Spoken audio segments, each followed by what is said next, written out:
Bonjour à tous, je suis Mathilde et il me fait plaisir de vous présenter mon poster. Les protéines se replient habituellement sous leur forme native et fonctionnelle, cependant leur repliement erroné peut mener à une augmentation des interactions intermoléculaires. Ceci engendre une forte possibilité de formation d'agrégats, dont les fibres amyloïdes ultra-structurées qui sont associées à plus de 50 maladies. Le diabète de type 2 en est un bon exemple, étant donné qu'on a retrouvé des fibres amyloïdes au sein des îlots pancréatiques chez plus de 90% des patients souffrant de ce trouble.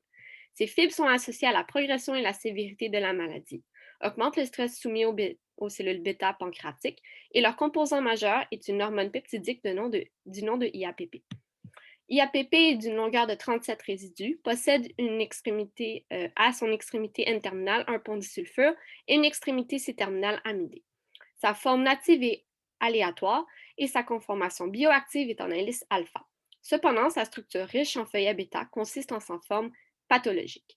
Le taux assemblage de IAPP en fibres amyloïdes est un processus qui a trois étapes, la nucléation, l'élongation et la saturation. Dans la littérature, il a été répertorié qu'il y existait plusieurs hypothèses concernant les intermédiaires transitoires de la phase de nucléation, dont les intermédiaires hélicoïdaux, les oligomères bêta-herpines et l'empilage des brins bêta de la région 2029. L'objectif de mon projet est donc de vérifier, au moyen de substitution ciblant la région pseudo-hélicoïdale de IAPP, si les intermédiaires hélicoïdaux sont une espèce on pathway de l'auto-assemblage. On cible la position 13 et 15 qui sont au cœur de l'hélice et on se sert de la proline et de la glycine afin de déstabiliser l'hélice et de l'acide amino-isobutyrique afin de la stabiliser. L'alanine en position 15 est un contrôle supplémentaire.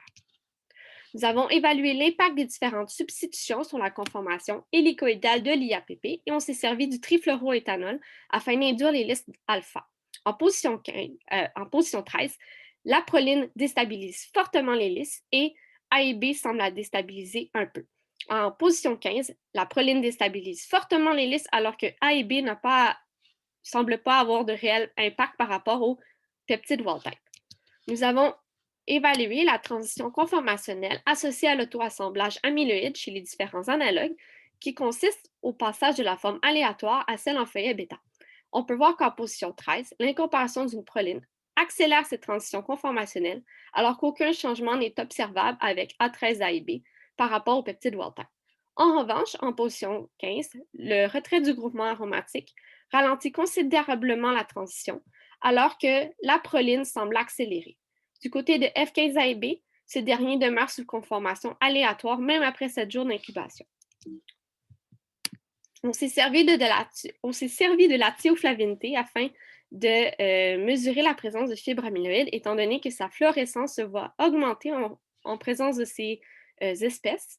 Et on peut voir lorsque je vous présente les spectres d'émission, on peut voir qu'avec la proline en position 13, on accélère l'atteinte de l'émission maximale, alors qu'avec A et B, aucun changement n'est perceptible par rapport au peptide wild-type.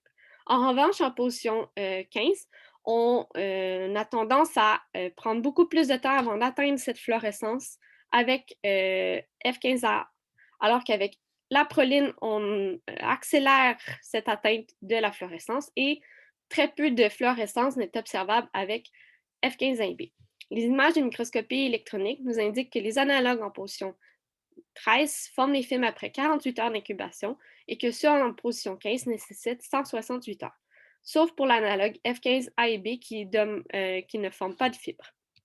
Nous avons évalué la cytotoxicité des analogues envers les cellules bêta-pancréatiques et on peut voir qu'en position 13, l'incorporation d'une proline accentue le caractère cytotoxique du peptide alors que A et B n'a pas d'impact.